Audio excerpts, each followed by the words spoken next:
All the participants, and good afternoon to all of you. Basically, I'm professor in the Department of Statistics at Punjab University, Chandigarh, and my area of research is biostatistics.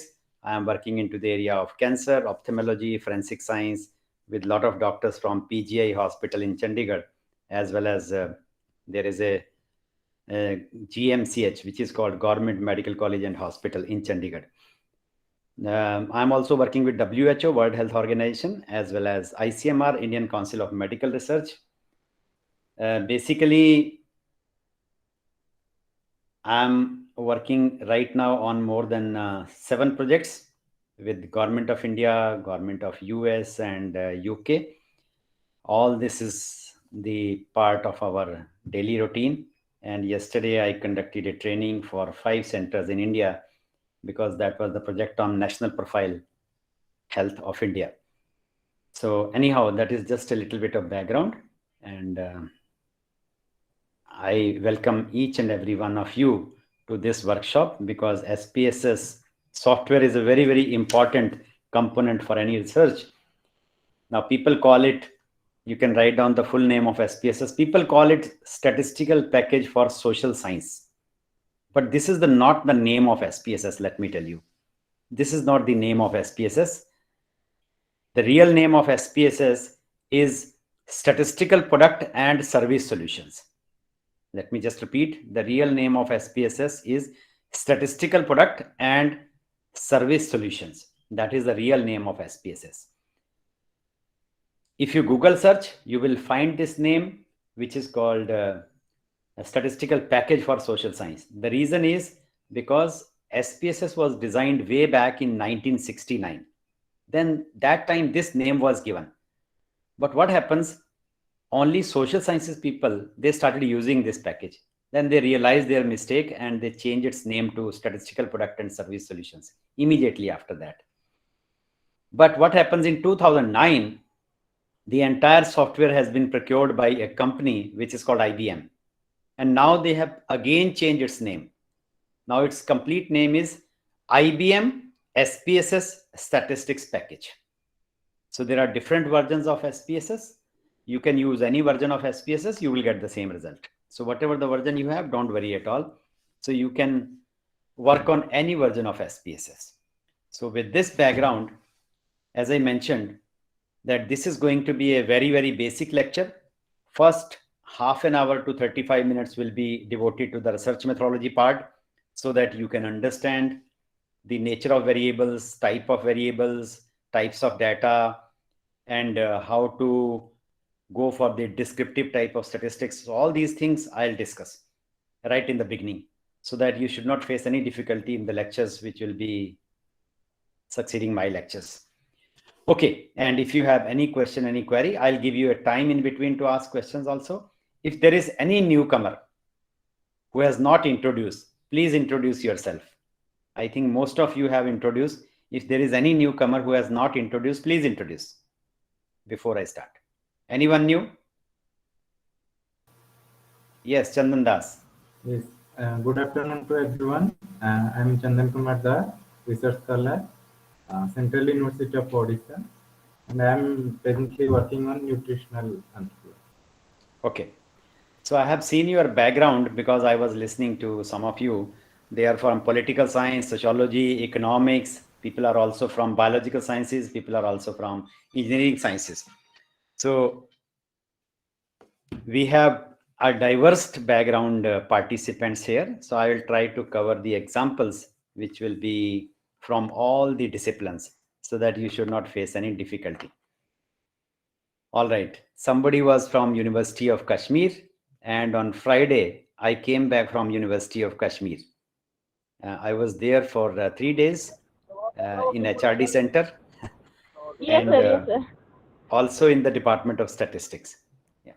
Mehnaz, I think Mehnaz is Yes, from sir. there. I'm listening. Yes, sir.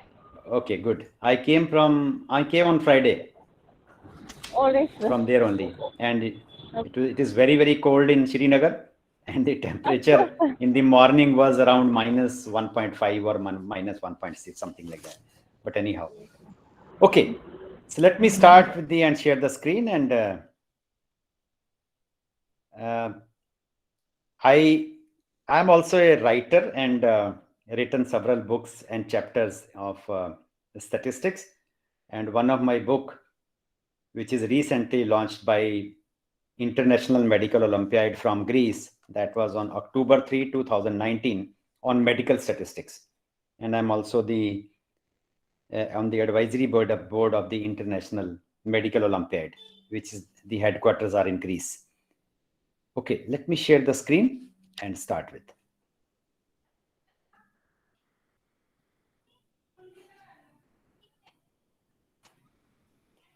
Hopefully my desktop is visible. Yes, please. Yes, sir. Anyone can Yes, sir. see? Yes, sir. Yeah. Yes, Okay. sir. All right. Now I'll start from very basics. And if you don't have any background of statistics, don't worry at all. तो दया शंकर जी ने मुझे बोला है कि शेर बोलना है आपको, तो मैं स्टार्ट करने से पहले ही आपके सामने एक शेर बोल देता हूं कि आप सब लोगों से मुलाकात तो हो ही गई है.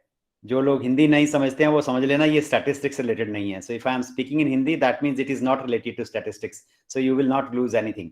Okay.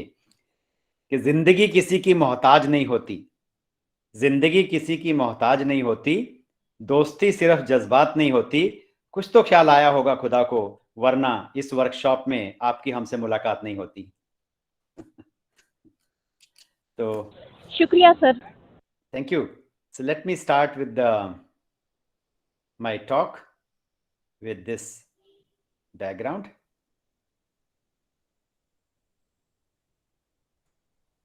And this is in fact the 24th National Workshop on Basics to Advanced Hands-on Training of SPSS in Research Data Analysis. So if you are going to be with me for 2 days, and believe me, if you are with me for 2 days, you will not face any difficulty, particularly in analyzing data in SPSS, right? So you have to be attentive all the time, and then you will be able to learn. So first 35 minutes are very, very important. This is part of research methodology, and then we will move on to introduction to SPSS. Because unless or otherwise you are not familiar with the nature of the data, types of data, or different type of measures which are used in statistics, then the interpretation part will be very, very difficult. So I'll try to cover all these basics in half an hour. Nature and types of data. If you look at the nature of the data, any type of data, either it is called structured data or it is called unstructured data. What do you mean by structured data? Structured data is the one where features can be easily extracted. For example, if I give you 100 observations, suppose they are relating to height, so you can easily compute mean, median, mode, skewness, kurtosis, minimum value, maximum value, what is the range. Then all these things can be easily computed. That means features can be easily extracted. But what happens sometimes the data is not exactly in the numeric form, but you can easily convert your data into numeric form. That also comes under structured data. So you see, most of the time the structured data is in the numeric form. Let's look at gender. The gender is not numeric as such, it's male and female. But I can always write certain codes, say male as 1, female as 2, right? And then go for the counting. How many times 1s is appearing? That means males are there. And how many times 2 is appearing? That females are there, right? So again, features can be easily extracted. Similarly, socioeconomic status. I can write lower class as 1, middle class as 2, upper class as 3. Although it is not numeric, but it's easily convertible into numeric form by assigning certain codes like 1, 2, 3, right? Again, features can be easily extracted. How many people belong to the middle class? How many people belong to the upper class?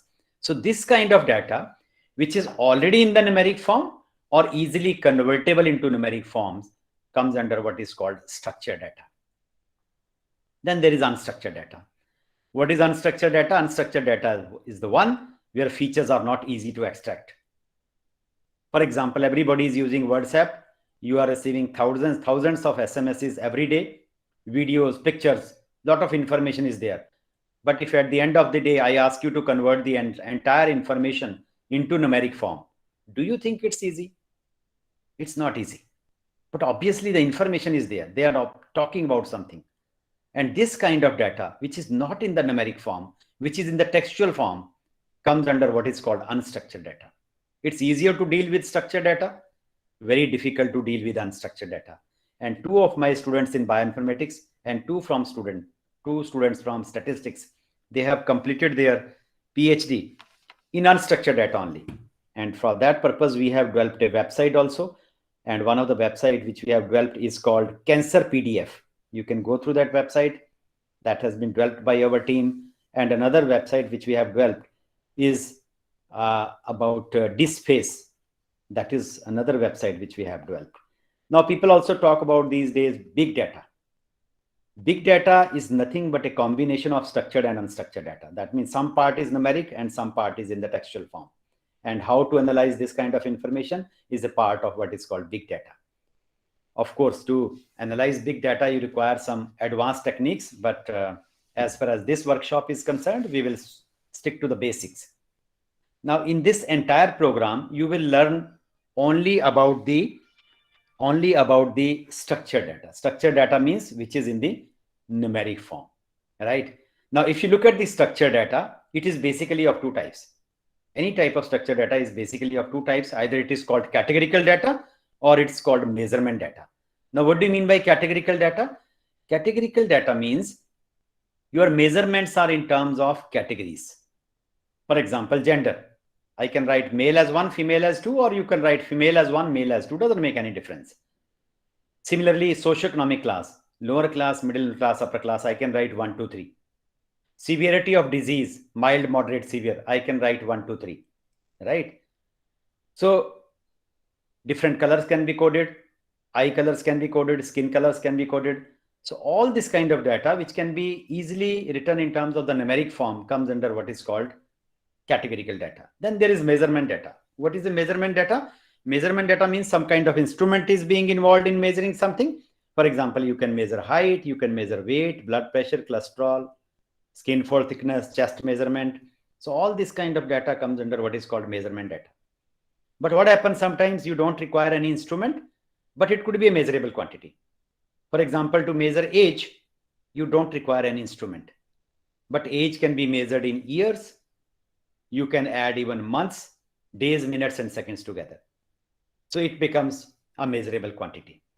So hopefully the difference between the categorical data is simply a label, and you can assign certain codes. Measurement data is actual measurement by using some instrument, or sometimes you don't require even instruments. These are examples of categorical data. Hair color.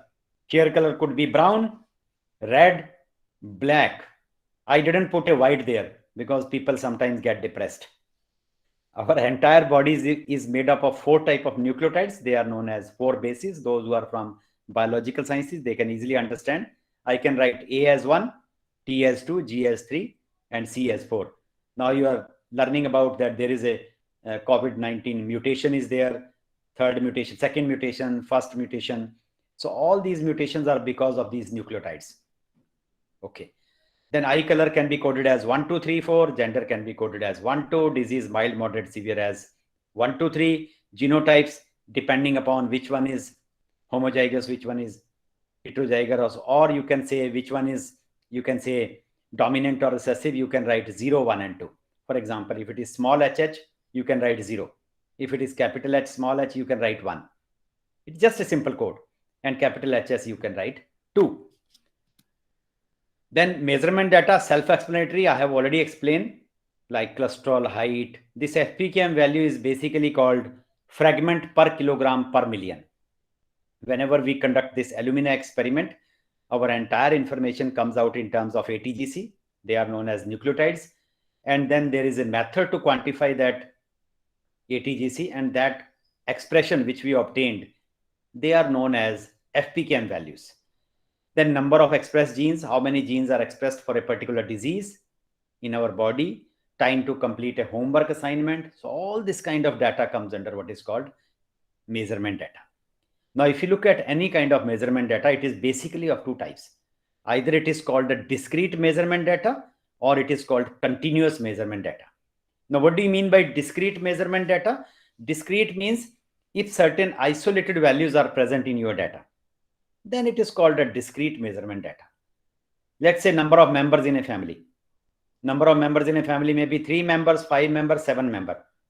But I cannot say number of members in a family is 5.2. It doesn't make any sense.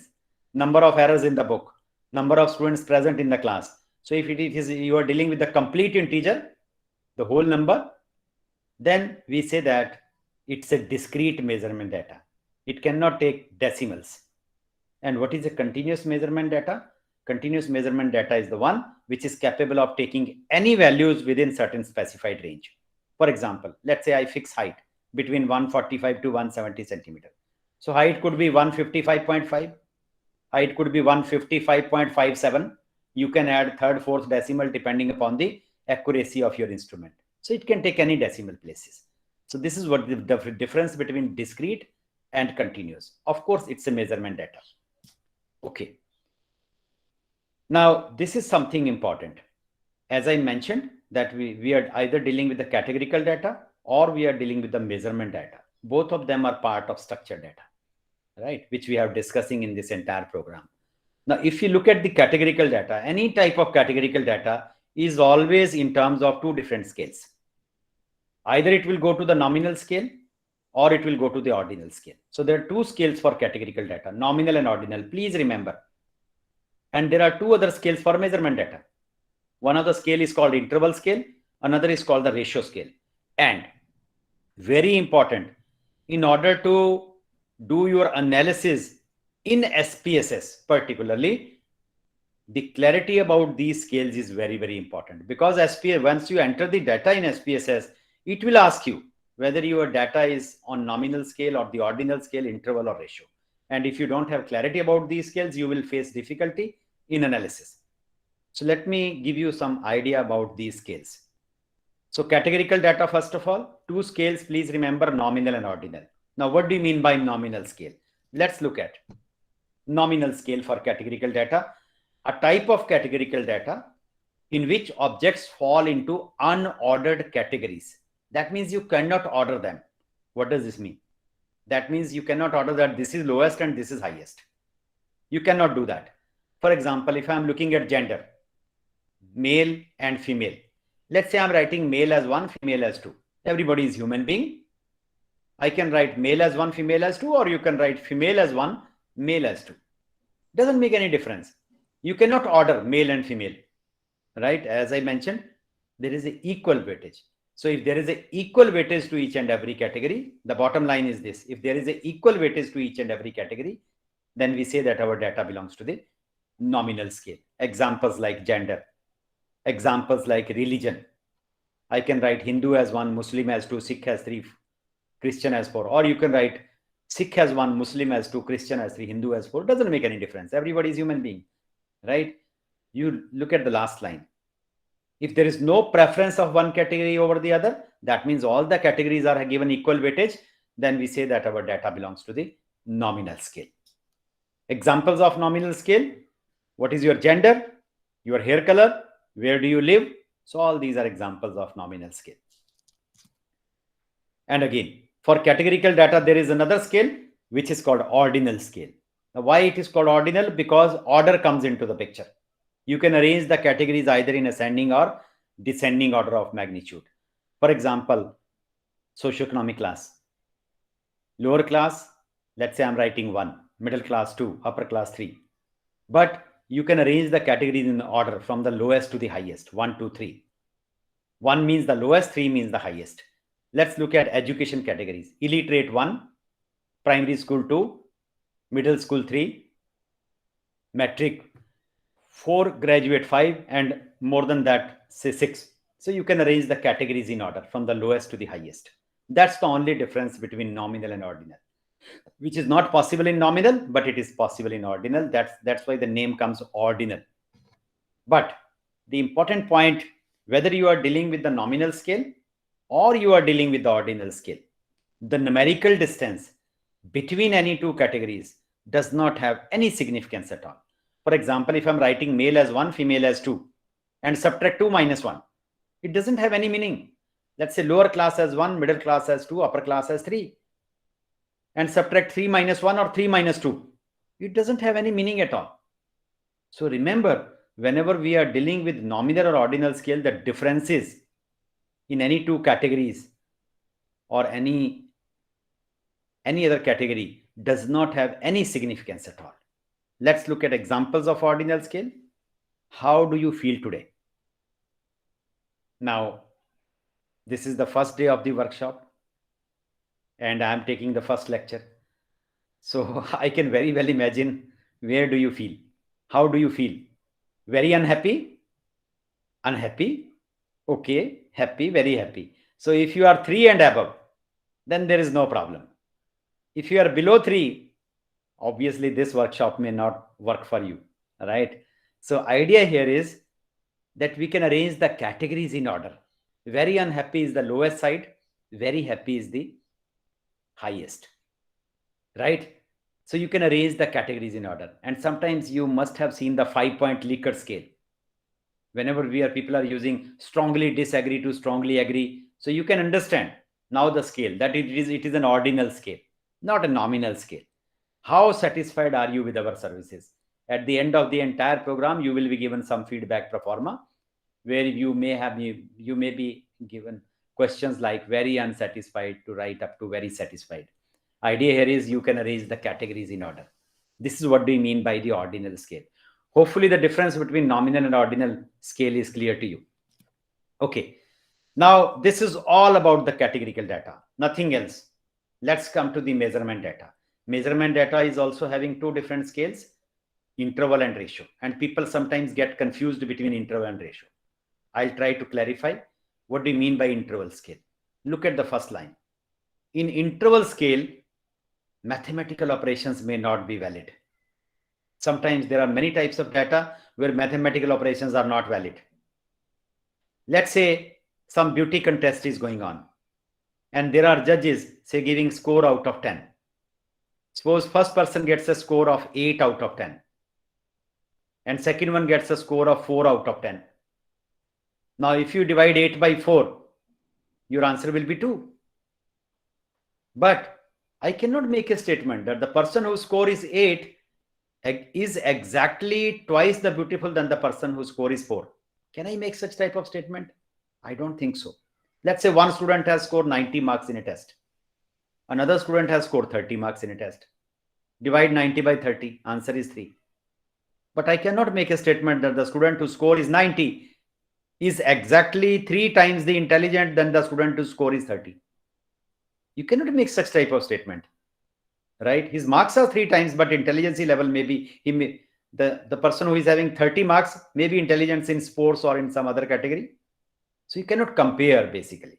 So sometimes the mathematical operations are not valid.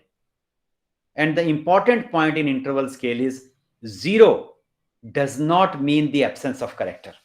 For example, if I say temperature 0, it does not mean the temperature is absent. It is still better than -5, right? So 0 does not mean the absence of character. Let's say somebody has scored 0 in a test. It does not mean the person is not intelligent at all. Maybe on a particular day, his or her performance is not up to the mark. Next time he or she can score better. So 0 has a meaning in interval scale, right? So examples like beauty score, intelligence score, temperature, they are always measured through interval scale. Remember this thing. So 0 has a meaning in all such cases. All right. And to overcome all such difficulties, then there is a highest rating scale, and that is called the ratio scale, where all mathematical operations are valid. All mathematical operations are valid. You can multiply, you can divide. Let's say somebody is having weight 90 kg. Another person is having weight 45 kg. If I divide 90 by 45, answer will be 2. But I can always make a statement that the person whose weight is 90 kg is double the weight of the person whose weight is 45 kg. Nothing wrong with that. We generally say that the age of the father is 3 times the age of the son. If father is 45 years, son is 15 years, so it's 3 times, right? So nothing wrong with that. But important point in ratio scale is about 0. That's why 0 in ratio scale is called a true 0. True 0 means the quantity is non-existent. For example, if I say height 0, that means height is non-existent. If I say age 0, it is non-existent. Weight 0, non-existent. While 0 has a meaning in interval scale, 0 doesn't have any meaning in ratio scale. So please try to find out the difference between the interval and ratio. Hopefully I have given you several examples to clarify what is the difference between ratio and interval. And the final point for you, look at 0. If 0 has a meaning for your variable, your data will go to the interval scale. If 0 doesn't have any meaning for you, it will go to the ratio scale. As simple as that. Right. Now, this is a summary of different kind of scales. Here I have put in all the 4 scales: nominal, ordinal, interval, and ratio. Generally, we go for counting. The counting is possible in all the 4 scales. I can, in nominal scale, count how many males, how many females are there. In ordinal, I can count how many people belong to the lower class, middle class, upper class. In interval and ratio scale, I can divide my data into small intervals, 10 to 20, 20 to 30, 30 to 40. Go for counting. So counting is possible in all the 4 scales, right? Now, how do we compute median basically? We arrange the data in order and then look at the middlemost value. But do you think it is possible to arrange the data in order in nominal scale? So in nominal scale, median, etc. doesn't make any sense because you cannot arrange the data in order from the lowest to the highest. But it is possible in ordinal. It is also possible in interval. It is also possible in ratio, right? So you can arrange the data in order, look for the middlemost value. Order of the values is known, that this is lowest and this is highest. Not possible in nominal, but it is possible under ordinal, interval, and ratio. Can quantify the difference. As I mentioned, difference, etc. doesn't have any meaning at all if you are looking at nominal as well as ordinal. But it makes sense if you in interval and ratio, right? Can add or subtract. You cannot add or subtract in nominal and interval. Nominal and ordinal, but addition and subtraction is possible in ratio as well as interval scale. Can multiply and divide only in ratio scale. Have a true 0, as I mentioned, only in ratio scale. So this is a summary about different kind of measures. So you have to be careful. Now, this is something again important. We deal with the same variable and it can go to different scales. Same variable can be put into different scale. Question is, how do you measure? Let's look at education as a variable. Education can be measured from different point of view. Somebody looking at the type of education. Somebody can look at the years of education, number of years of education. Somebody can say the level of education. So how the quantity or the quality is being measured will determine the scale. For example, if I say that education is measured by the type of education, say private or public. Some people prefer private education, some prefer public education. So your data will go to, it's individual choice. Your data will go to the nominal scale. But the same education variable can go to the ordinal scale when measured by the level of education, such as primary school, high school, college, postgraduate, and higher. So all these categories can be arranged in order from the lowest to the highest. And the same variable can go to the ordinal scale. What is your variable? Education. And if you go to US or Europe, they will ask you about the number of years of education. 10 years of education, 15 years of education, 20 years of education. And the same variable can be put into interval scale. So it's important to know how a particular variable is being measured will determine the scale, right? So very, very important point. Why I discuss all these scales? Because entire statistical analysis, which you are learning right up to 2nd of December, will depend upon the knowledge of these scales. Because sometimes we have to deal with the categorical data, then the statistical techniques will be different. Sometimes we have to deal with the measurement data, then the statistical techniques again will be different. And problem comes whenever we have to deal with the mixture of the two. Some part is categorical, some part is measurable. How to correlate them? There are different techniques to deal in statistics. For example, if I am designing some health questionnaire, there may be questions related to socioeconomic factors, like you can say gender, categorical, occupation, categorical, education, categorical, marital status, categorical. And there may be other questions like height, weight, BMI, blood pressure, cholesterol. They are all measurements. And I want to correlate between the categorical variable and the measurable quantities. Then obviously you need some kind of specialization, special techniques to handle, and that we will discuss in this entire program, right? But you should be now aware of what is categorical data, what's measurement data, and what do you mean by mixture of the two. Now, when people deal with the categorical type of data, they generally compute percentages, proportions, right? What is the percentage of males, percentage of females, percentage of the people belong to the lower class, middle class, upper class, percentage of the people having primary school education, something like that. Or they draw a bar diagram, pie charts. Please remember, there is a difference between diagram and graph. What is the difference? Diagram are generally made for the categorical type of data. Pie charts are made for the categorical type of data. But histogram, box plot, they are always for continuous type of data, like height, weight, blood pressure, age. Why it is called diagram, that is called graph. So if you are plotting, let's say I'm plotting what is the percentage of males and percentage of female. So on x-axis, I will simply write down male, and in another box, I'll write down female, and then construct a rectangle for male, construct a rectangle for female. Let's say male is 40%, female is 60%. Now, on y-axis, there is a percentage. So it's a proper scale. But what is there on the x-axis? There is no scale. It's simply a label, male and female. So if any one of the scale, either x-axis or y-axis, if proper scale is missing, then it is called a diagram. But suppose I plot height on x-axis, weight on y-axis. So height, you have a proper scale.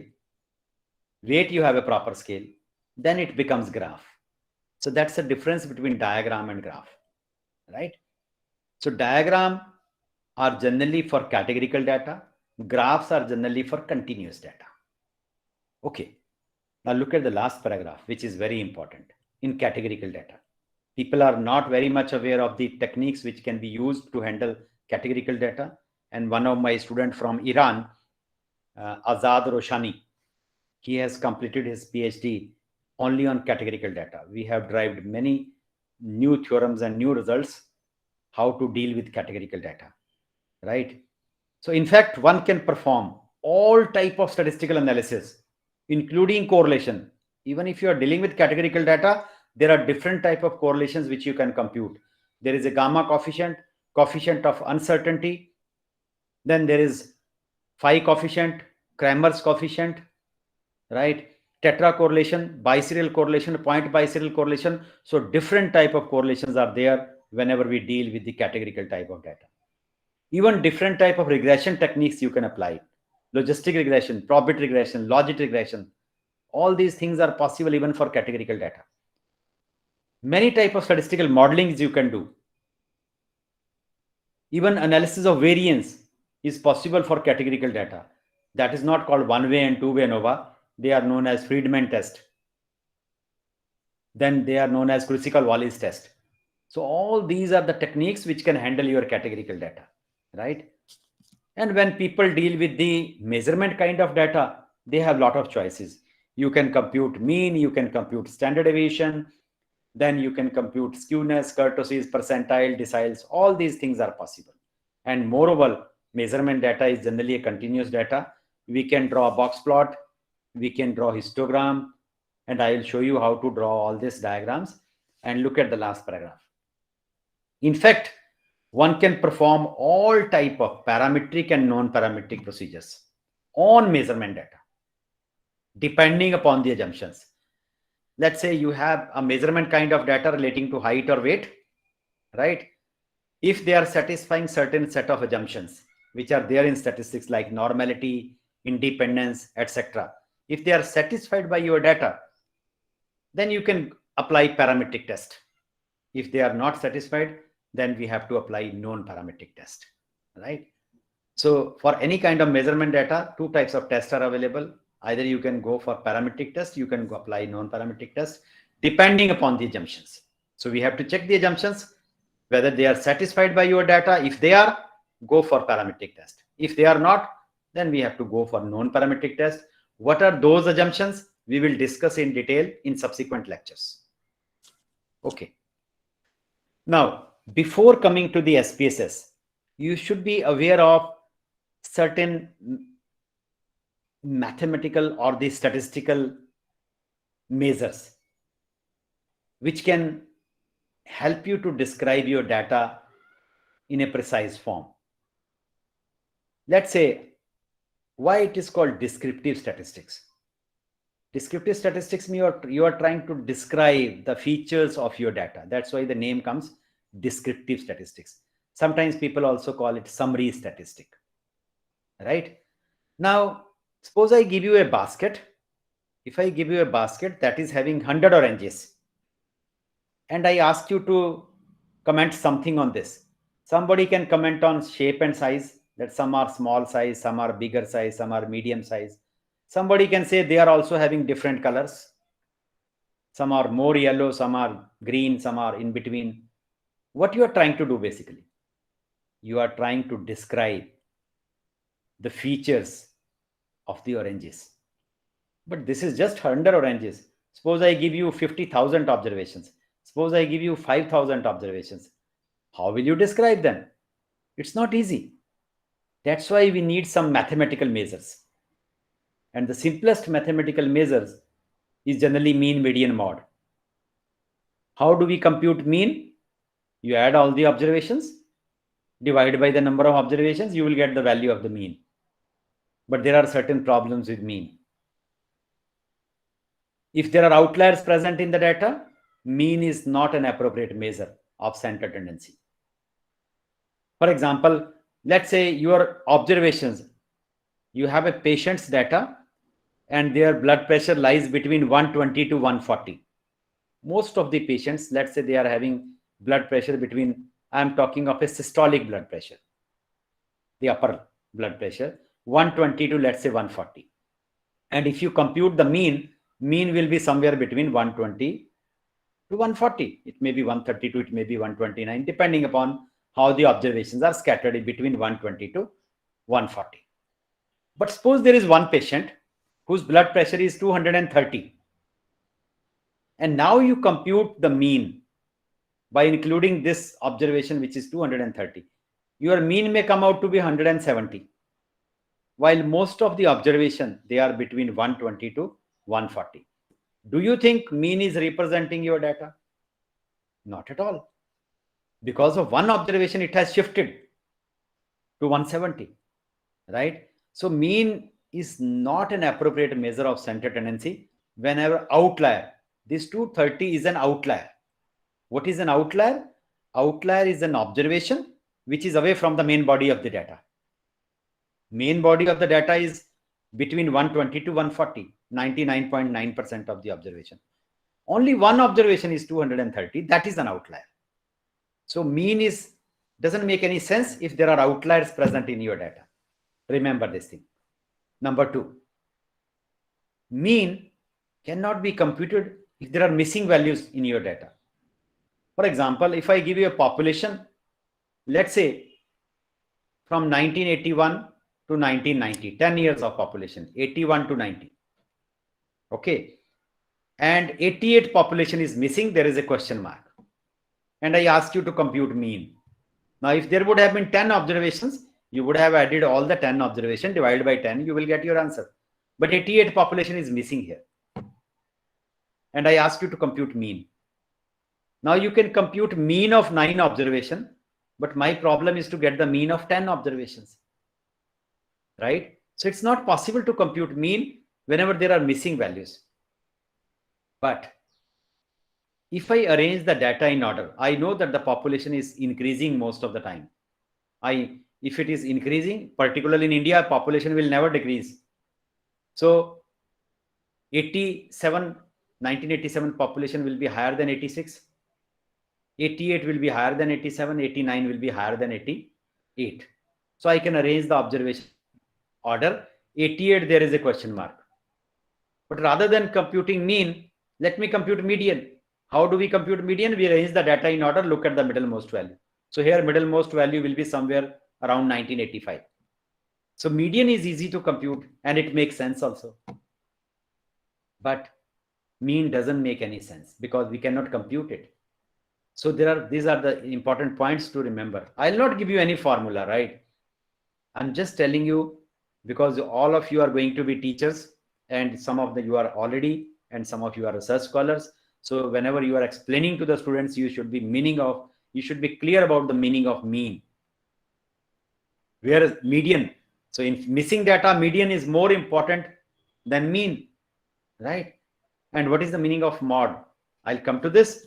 So this is the formula for mean. You add all the observation, divide by the number of observations. And in median, you arrange the data in order, look at the middlemost value. What do you mean by mod? Look at this simple data. You have observations 1, 5, 4, 5, 5, 5, 7, 3, 5, 2. And this is the definition for mod. The most frequently occurring value among all observations is called mod. Now here, if you look at the data, 5 is occurring most frequently. 1, 2, 3, 4, 5. 5 is occurring 5 times. And the most frequently occurring value is called mod. So your mod will be 5. This value is occurring maximum number of times. Okay. Now let me change this data a little bit. Here 5 is occurring 5 times. Suppose 7 is also occurring 5 times in your data. 7 is occurring 5 times in your data. Now there are two values. 5 is occurring 5 times and 7 is also occurring 5 times. And my question is, what is the value of mod? Some of you may think of that it will be 5 plus 7 divided by 2. Answer will be 6. Absolutely wrong. Look at the definition. The most frequently occurring value. 6 is not the most frequently occurring value then. 6 doesn't appear anywhere in the picture. So it cannot be mod. And if you look at the definition, most frequently occurring values, so there is not one. There are two most frequently occurring values, 5 as well as 7. So both of them can be considered as mod. So mean is always having one value. Median is always having one value. But mod may not be unique. There may be 2 mods. There may be 3 mods. There may be 4 mods in your data. If there is only one mod in your data, then this is called unimodal distribution. If there are 2 mods in your data, this is called bimodal distribution. If there are more than 2, like 3, 4, 5, they are known as multimodal distributions, right? Another question. Let's say every value occurs once. 1 is occurring one time, 5 is occurring one time, 4 is occurring once, 3, 2, 7, every value is occurring one time. And my question is, what is the value of mod? Some of you may say, all the values are mod. But look at the definition. Most frequently occurring value. If every value is occurring one time, there is no most frequently occurring value. If there is no most frequently occurring value, answer will be mod will not exist. Mean exist, median exist, but mod may not even exist, right? So try to look at the difference between mean, median, and mod. Why they are known as measures of central tendency. It is not that every time you compute mean, every time you compute median. It depends upon the nature of the data. Okay. Now, once we know mean, median, mod, why to look at dispersion? Dispersion basically relates to variation or variability. Look at series 1 data. Series 1 data is 1, 5, 9, 13, 17. Right? And series 2 data is 7, 8, 9, 10, and 11. If I add series 1, sum is 45. If I add series 2, again sum is 45. And luckily there are 5 observations here, 5 observations here. Now how do we compute mean? Sum divided by the number of observations. So 45 divided by 5, in first case the mean will be 9. In second case it is also 9. Now here is a problem with mean. Now I'll not show you the data. Let's say I will not show you the data. And my question is, if the mean of 5 observation is 9, please tell me whether it is series 1 data or series 2 data. Now you will be in big trouble. It could be series 1, it could be series 2. Right? Hopefully you understand what I'm saying. So that means mean is not describing your data completely. There is something missing. And that missing part is basically called variability or dispersion. Now carefully look at series 1 data. Observations are far away from each other. 1, 5, 9, 13, 17. So range is from basically 1 to 17, lowest to highest. But here the observations are very, very close. 7, 8, 9, 10, 11. Observations are very close. So if observations are far away from each other, there will be more variation.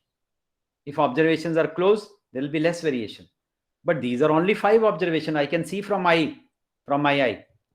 But suppose I give you 50,000 observations, 5 lakh observations, 10 lakh observations. Can you see from your eye? It's very difficult. That's why we need some mathematical measures, right?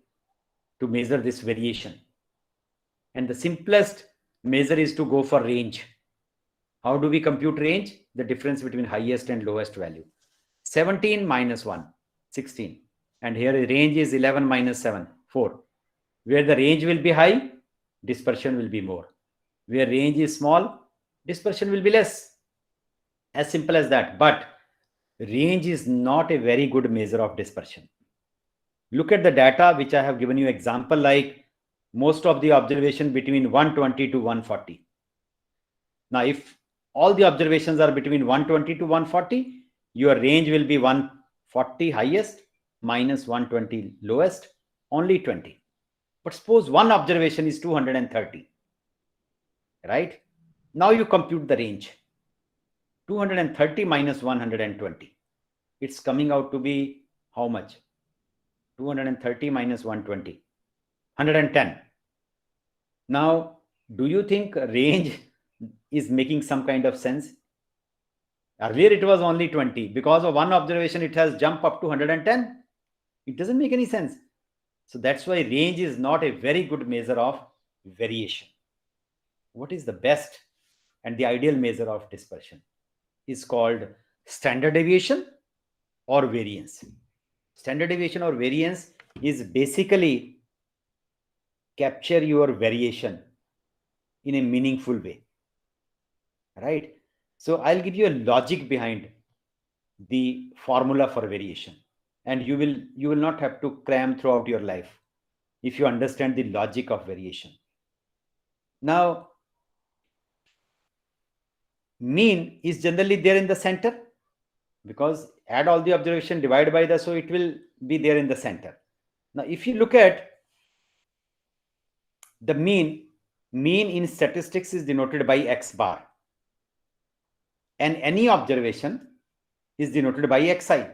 For example, if I put I is equal to 1 in series 1, then x1 will be 1, x2 will be 5, x3 9, x4 13, x5 17. And similarly, in series 2, our x1 is 7 and x5 is 11. And there are values in between also, right? Let's do a very simple exercise. Mean is denoted by x bar.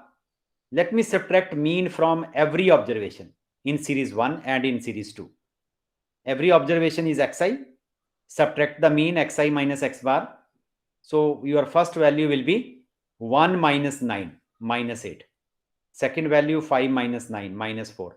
9 minus 9 0. 13 minus 9 4. 17 minus 9 8. You have subtracted. Right? Let's do it for series 2 also. 7 minus 9 minus 2, then minus 1, then 0, 1 and 2. Now, what I did actually, I subtracted the mean. Now, by the subtraction of the mean, here is 0 is in there in the center, 0 is also there in the center. So it is some type of comparative. You can compare basically. How you can compare? Look at the next picture. So here it is 0. The range of series 2, is minus 2 to plus 2. And range of series 1 is minus 8 to plus 8. So you can see this is series 2 minus 2 to plus 2. And this is series 1 minus 8 to plus 8. So if your values are closer to 0, if your values are very, very close to 0, dispersion will be less. It's easier to compare in terms of 0, right? And if your values are far away from 0, because 0 is now basically you have subtracted the mean, so everything converges to 0. Then if it is far away from 0, that means the dispersion is more, right? So, but some of the people in social sciences, medical sciences, they are afraid of negative sign. That how come we can compare in terms of negative and positive? Then these statistics people are very smart. They say, okay, you are afraid of negative sign. Let's get rid of the negative sign. Now, how to get rid of the negative sign? You scare the negative values, you will get positive value. So let's scare this quantity, xi minus x bar square.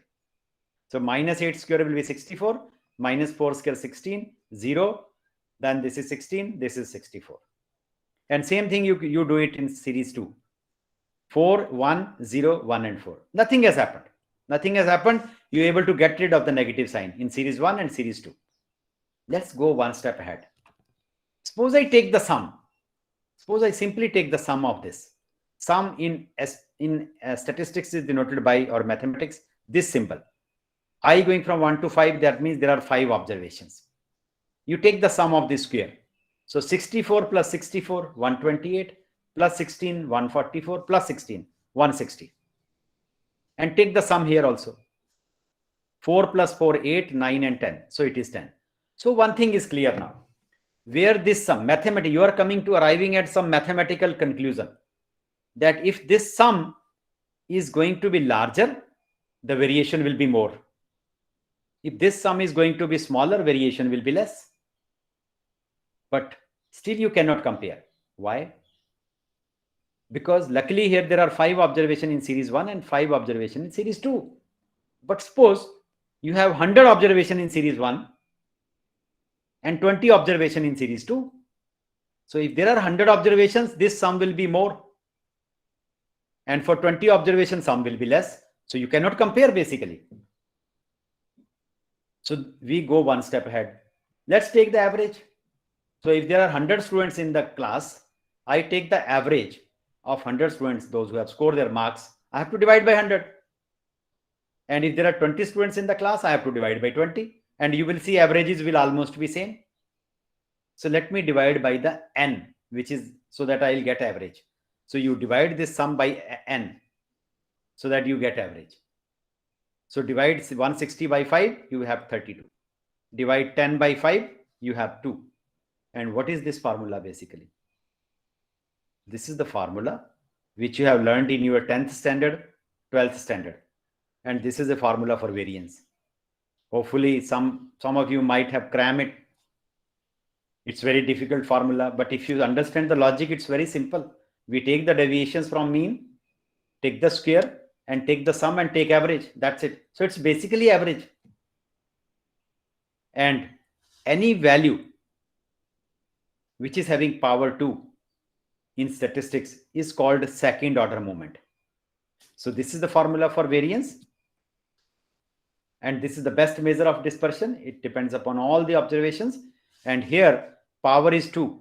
If power is 2, then this is called second order moment in statistics. So second order moment is nothing but variance. If I raise this power 3, then this becomes third order moment, M3. If I raise this power 4, then I'll get fourth order moment, right? And these moments like M2, M3, M4, they are helpful in order to get the values of skewness and kurtosis. Skewness and kurtosis are based on the moments. So now you understand what do you mean by moments. So if the deviations are taken with second power, it's a second order moments. If deviations are taken with third power, it becomes third order moment. Deviations with fourth power, it becomes fourth order moment, right? Okay. So hopefully the logic behind variance is clear to you. Let's, if we know variance, which is a measure of dispersion, right? Then why to look at standard deviation? Again, there is a logic. Now, suppose I give you height which is measured in centimeter for 50 people. And I ask you to compute mean and variance. Now, once you compute mean, it's add all the 50 values, divide by a constant, which is 50, and you will get your answer, and your mean will be in terms of centimeter only, because you are dividing by a constant. So units will not change. But what about the units of variance? Variance will be having a square. So your results will be centimeter square, not centimeter. Mean is in centimeter, variance is in centimeter square.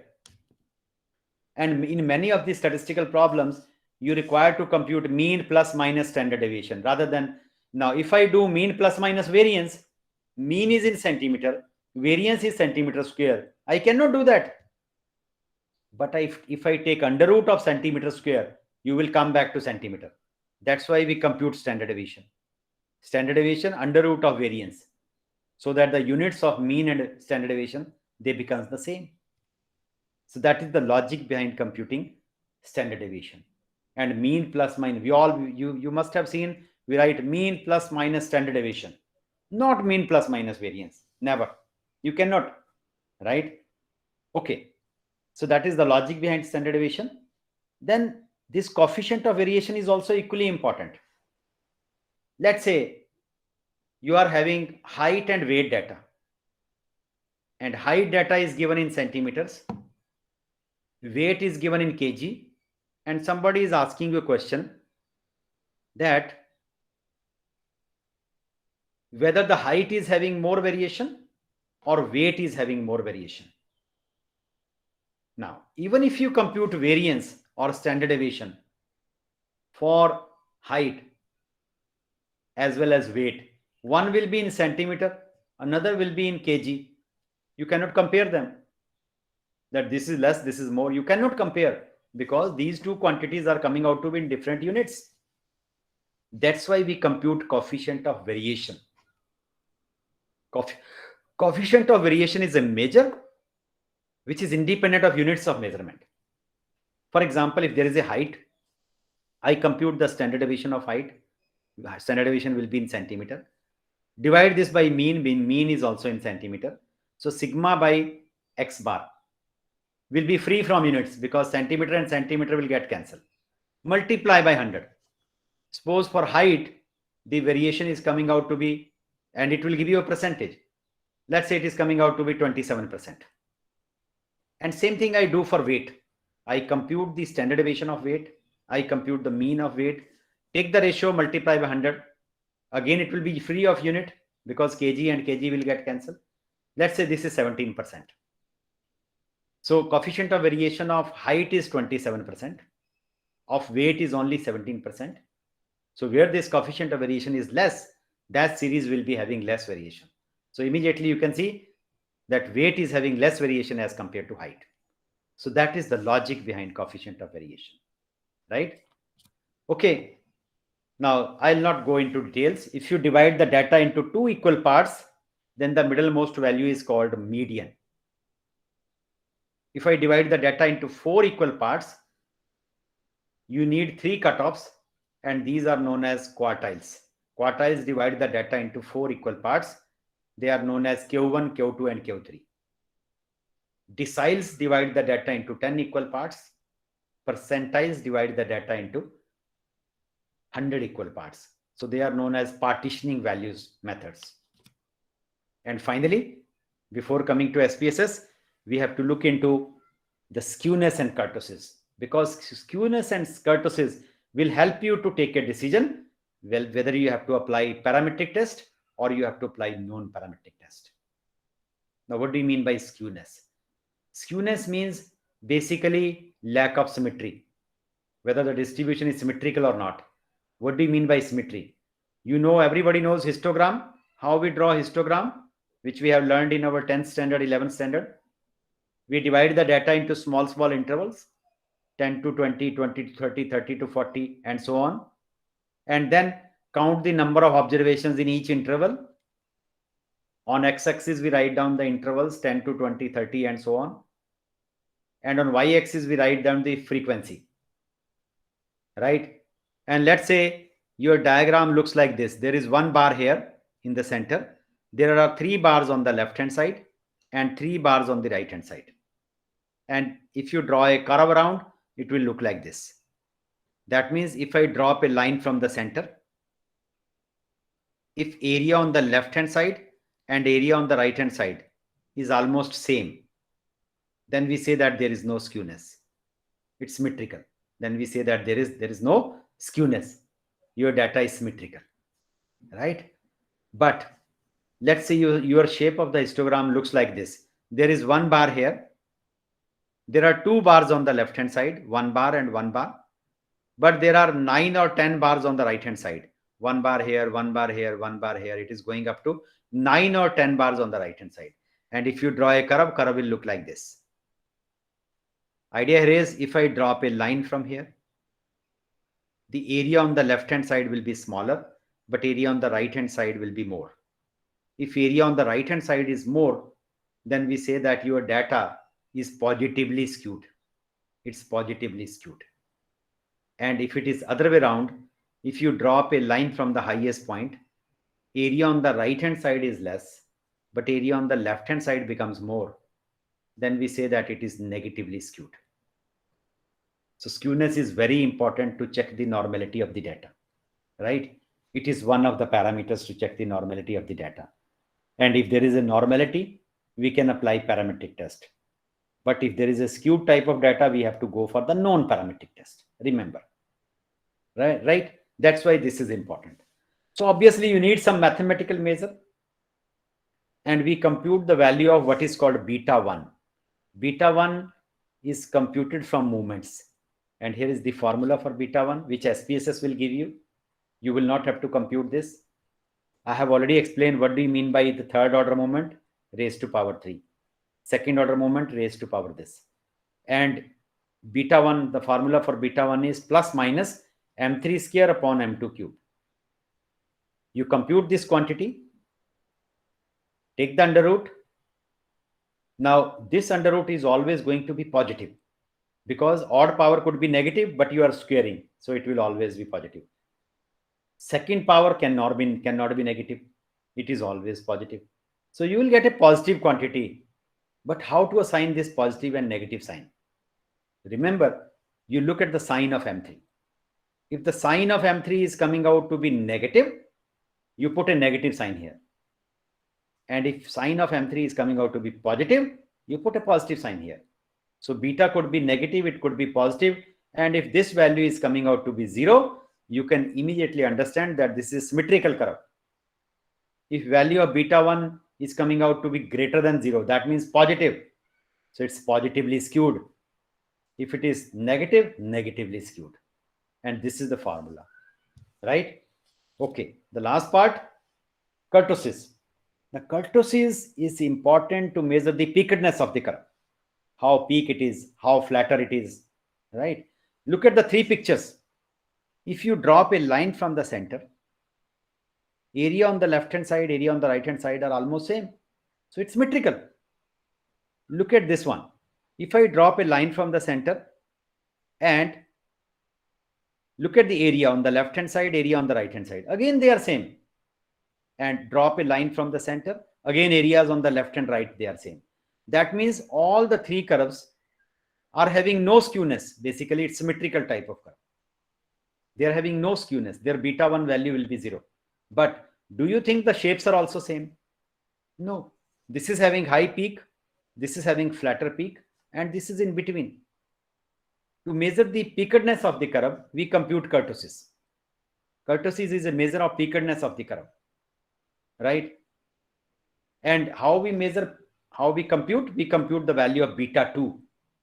Beta 2 is nothing but 4th order moment divided by square of the 2nd order moment minus 3. So that you can compare again in terms of 0.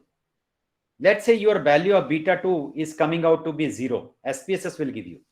If value of beta 2 will come out to be 0, then this type of curve is called normal curve or mesokurtic. So this will be the shape then. That means it is neither having high peak nor having the flatter peak.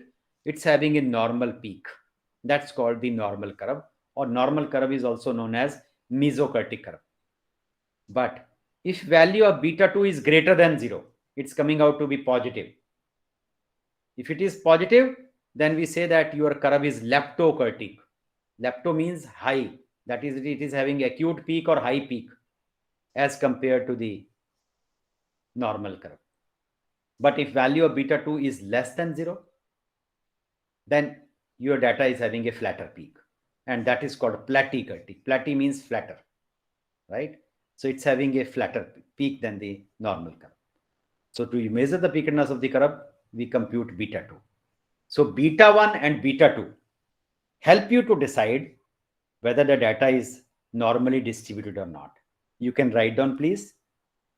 If value of beta 1 and beta 2, if they roughly lie between -2 to +2, -2 to +2. Let's say you compute beta 1, you also compute beta 2, and beta 1 and beta 2, there are approximately lies between -2 and +2, somewhere in between. Then your data is approximately normal. I mean, you will not have to bother about normality. But suppose value of beta 1 or beta 2 is below -2 or above +2, then you have to be very, very concerned about the normality. Your data is not normal at all. So you can take a decision. Okay. Now here is a exercise to you. There is a line A, there is line B. Now, if I ask any participant whether the line A looks smaller or B looks smaller, if you see from your eye, can anybody can respond, please? Whether A is smaller or B is smaller? Sir, A is smaller. Okay. Okay. Let's check your knowledge. This is A and B. So this is A and this is B. Actually, both of them are same. Exactly. But if you see from here, A looks smaller and B looks bigger. What is the reason? The reason is very simple. Because if you look at A, it is closed from both sides. And you look at B, it is open from both sides. Human mind also works with the same logic. You are sitting here listening to me. If you are listening to me with the closed mind, you will see the same picture very small. And if you are listening to me with the open mind, same thing you can grab in a better way. So this is the crux of the problem, right? Hopefully you understand what I'm saying. So my advice is, please, whenever you are here, listen to me with open mind, because I am explaining some of the things which are not given in books, and you have to go through a lot of literature to understand the logic. So these are the simple logic things which I have explained you. And it's not only SPSS. There are many other packages which you can go through, because SPSS is a paid software. R&R Studio, which I also conduct training on R&R Studio. They are free softwares. Then there is a software like Minitab, which will help you to find out. I'm conducting one workshop in Rishikesh on 27th, and that will be on sample size calculation in medical research for doctors. And this is also an important software which is called EpiInfo. Enquiry is also for sample size calculation. SAS, most of the multinational companies, they are using SAS. BMDP is called biomedical data processing. StatGraphics is another important software. Mathematica can solve many mathematical equations. MATLAB, which is called Matrix Laboratory, is helpful in bioinformatics. It is also helpful in problems related to matrix theory. Then Stata is another software used in data mining. Big data, Systat, Stata, both of them can handle. Stata, like panel data regression. Some of you are from economics. Economics people, they are using Stata. And for big data, we generally use Systat. And S plus is a refined version of S plus is now R. People are not using S plus now. Okay, so there are other softwares also. And these are some of the references. If you want to master yourself on linear statistical models, predictive modeling, you can read this book by Bowerman and O'Connell. Very important book. And if you want to learn something about data, categorical data, then there is a book by Ellen Agresti. And there are in your syllabus, which you are going through in next 10 days, So it is going to be parametric, non-parametric test. They're all given in this Wynne W. Daniels book, which is on biostatistics. So you can go through this book on biostatistics. Very, very important book, Wynne W. Daniel. We call it WW Daniel. And if you want to master yourself on multivariate techniques like factor analysis, cluster analysis, discriminant analysis, multiple regression, etc., then there is a book by Naresh K. Malhotra, Marketing Research. And if you want to learn certain advanced techniques like mixed modeling techniques or the meta-analysis techniques or the counting techniques, right? Then I have also written a book for doctors, and that is called Medical Statistics by Suresh K. Sharma. So all these books are for your reference. And with this is the end of your first topic, and I'll come to SPSS. But before coming to SPSS, if you have any question, any query, you can ask me, please. Yes, please. I'll give you 5-6 minutes. You can clarify your queries if you have in mind. Yes, please. Any question which you have in mind. From any participants, you can unmute yourself and ask questions. Sir, my name is Trijita Gonsalves. I am from political science. I did not understand the kurtosis thing. Can you explain kurtosis once more, please? Okay. Kurtosis basically relates to the peakedness of the curve. How peak it is, how flatter it is. When we plot our data, then basically either it could be of this type, or it could be this type, it could be this. Now here you can see it is having high peak. That more values are concentrated around this point, right? So if more values are concentrated around this point, then dispersion will be very, very less. Here dispersion is more, but this is a flatter curve. This is having high peak. This is a normal curve. So how kurtosis measure basically the peakedness of the curve, how peak it is, how flatter it is, because we have to look at the shape of the data, and shape of the data help you to decide and take a decision whether you have to apply parametric test or you have to apply non-parametric test. That is the usefulness of this kurtosis, right? Sir, what is the difference between parametric and non-parametric tests? That you will learn in your subsequent workshop lectures, because they are the part of this. Because I cannot cover all the topics in first lecture, right? Thank you. Of course, if your data, as I mentioned, if your data satisfies certain set of assumptions, like the kurtosis value of your data is close to 0, and skewness is also close to 0, then you can go for the parametric test. But suppose value of beta 2 is 4, value of beta 1 is -5, you cannot apply parametric test. You have to apply non-parametric test. So there are certain assumptions for parametric test. If they are satisfied by your data, go for the parametric test. If they are not, then we have to go for the non-parametric test. And you will learn about parametric and non-parametric in subsequent lectures. Yes, please. Any other question? Any other question, please? From any participants, please don't hesitate. Don't hesitate to ask questions. If you have any question, any query up to this, you can ask me. Yes, please. Please open up. नहीं तो फिर मैं शेर सुना दूंगा आपको. कहो तो शेर सुना देता हूं. जी सर. क्योंकि अब तो भाई आप सब लोगों से रिश्ता कायम हो गया है, तो आप कुछ भी पूछ सकते हैं. अगर अब भी नहीं पूछेंगे तो क्या करेंगे? अभी उसके ऊपर ही एक शेर सुना देता हूं कि खूबसूरत सा एक पल किस्सा बन जाता है.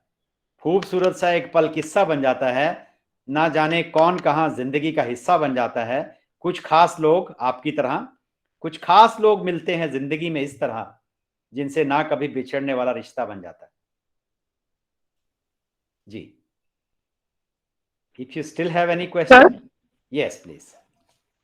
Am I audible? Good evening, Yes. sir. My name is Manisha. Sir, my question is that whenever we will be given any data, so first thing what we will be doing is I have to check that whether it is a structured or unstructured data. No. Structured data is already in the numeric form. Unstructured data is in the Okay. textual form. You hardly come across the unstructured data. There is no need to check. At the face of it, you can say whether it is structured or unstructured. If it is in the numeric Yeah, form, and then it's after, structured data. If it is in the textual form, okay. like newspaper, like your articles, they are all textual form, right? So that's immediately Yes, you sir. can say that this is structured and this is unstructured data. There is no And need then to check further for I'll structured go. and unstructured. Yes, Okay, please. and then further I'll go, then I'll check categorical or measurement, and likewise I'll be Categorical, there doing is it. no So, need to check. If there are categories in your data like 1, 2, 3, 4, etc., it's a categorical data, okay, right? And if there is a measurement okay. like height, weight, blood pressure, cholesterol, then it's a measurement data. There is no need. These are Sir, simple things. sir, if Yes. I'm given data like suppose the rates of fixed deposit of a bank, of the several banks, then it will be given in numeric form, and so Yeah. that it becomes my measurement data. In that Obviously, case. your bank deposits are measurement data. Somebody is having 12,000 rupees. Somebody is having 1,20,000 rupees. So it's a measurement data. Okay, sir. Okay, Yeah. sir. Hello. Good. Yes, please. So, can you explain more about coefficient of variation? Coefficient of variation is to be computed whenever we want to compare Yes, sir. 2 or more than 2 different series which are measured in different units.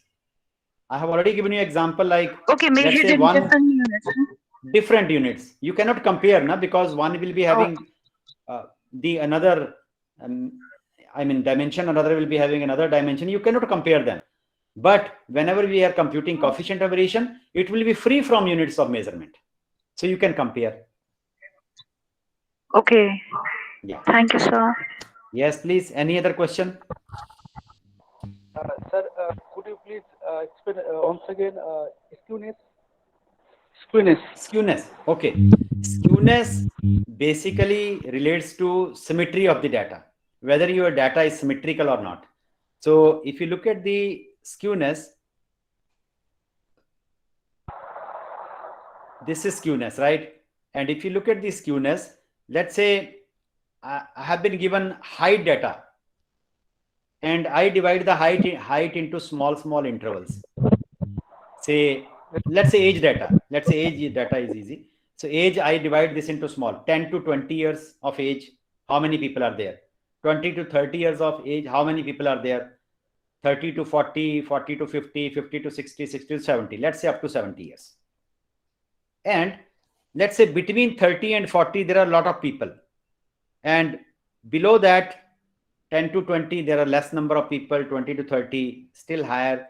But between 30 and 40, there are more number of people. And after that, they start declining. Let's say 40, between 40 to 50, 50 to 60, and 60 to 70, again, there are less number of people. Then your curve will look like this, that there is a more concentration or the more people are lie between 30 to 40 years of age group. If this kind of scenario is there, then we say that your data is almost normal curve. And if you drop a line from here, then area on the left hand side will be same as approximately area on the right hand side. And if this is the case, then we say that your data is symmetrical. There is no skewness. But suppose there more values. Let's say I have the age data, and in age data, let's say this again represents between 30 and 40, and there are only few observations, only few people which are below 30, but more number of people. Let's say there are, out of the 100 observations, suppose 20 people are below 30 years, and let's say here 30-40 people are here, and rest of the 60 or maybe 50 people are on the right hand side. That means they are having greater age than 40 years. Then your picture will look like this. It is not symmetrical data because there are less number of people who are below 40 years and more number of people who are above 40 years. So your picture will look like this. So then it is called positively skewed. And if it is other way around, there are more number of people whose age is less, let's say less than 30 years, more number of people, and only 10 people are there whose age is more than 40 years, then picture will look like this. Then this is called negatively skewed. So to measure the skewness, we look at what is called beta 1, and if value of beta 1 is coming out to be 0, then it's a normal curve. If it is positive, positively skewed. If it is negative, negatively skewed. So this is the meaning of skewness. Skewness means lack of symmetry, whether your data is symmetrical or not. Thank you, sir. Yeah. Any other question, please? Any other question? Sir, what is moment? Moment is nothing but, for example, variance. Variance, if you see the formula for variance, this is the formula for variance. This is the formula for variance, right? Now here the power is 2. And in statistics, if you take deviations of the observation from mean and raise it power 2, and then take the sum and divide by n, then this becomes what is called second order moment. Basically, variance is nothing but second order moment. Why? Because power is 2 here, right? But suppose I raise this power 3, then this becomes third order moment. Raise this power 4, this will become fourth order moment. And moments are helpful, as I mentioned, to compute skewness and kurtosis, because they are helpful in computing skewness and kurtosis. So you will come to know further whether the data is skewed, whether the data is having some kind of high peak or lower peak. So all these things you will come to know from the moments by using these moments. So that is the advantage. Yes, please. Any other question?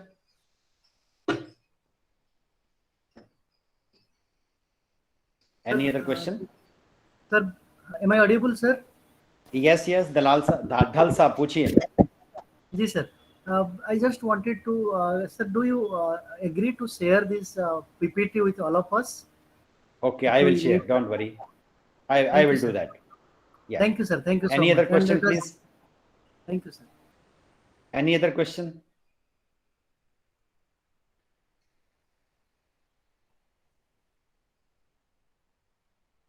Yes, please. Any other question? Sir, Ji. sir, before going to rigorous analysis, do I need to check skewness and kurtosis? You need to check the normality of the data. For there are other methods also. One of the method is skewness and kurtosis. One of the method. Okay, But thank you can check the normality of the data with the help of some other methods, which I will tell you tomorrow. Okay. Thank you. Yeah. Any other question? So if no questions, then I can proceed further. Daya Shankar ji, our time is up to 5 o'clock or first session? Sir 5 बजे तक. Or we can take a break of 20 minutes and then we can start at 5 o'clock. Is it possible? No. Yes, no problem. Everyone But is here. I have to ask participants because I think the basic part is over. Now I have to start with the new topic on SPSS. And if I start, let's say after the break, then it will be a little bit easier for participants also. What do you think? Any participants response, please? Should I start after Yes, 20 sir. minutes? Sure, we can take break. No problem, sir. No problem. So we'll start from 5 o'clock and we will finish at 6:30. That will be okay rather than 7 o'clock. Yes, sir. Yes, sir. Yes, sir. Will that be okay? Yes, sir. No problem, So, sir. Daya Shankar ji, will there Yes, be any yes. problem or is this No, okay? sir. No, sir. Okay. No issue. So please don't go anywhere. I'll be back in 20 minutes. And in the meantime, if you have any question, query, please don't hesitate to ask me. And I'll be back in 20 minutes, just having a cup of tea and come back. And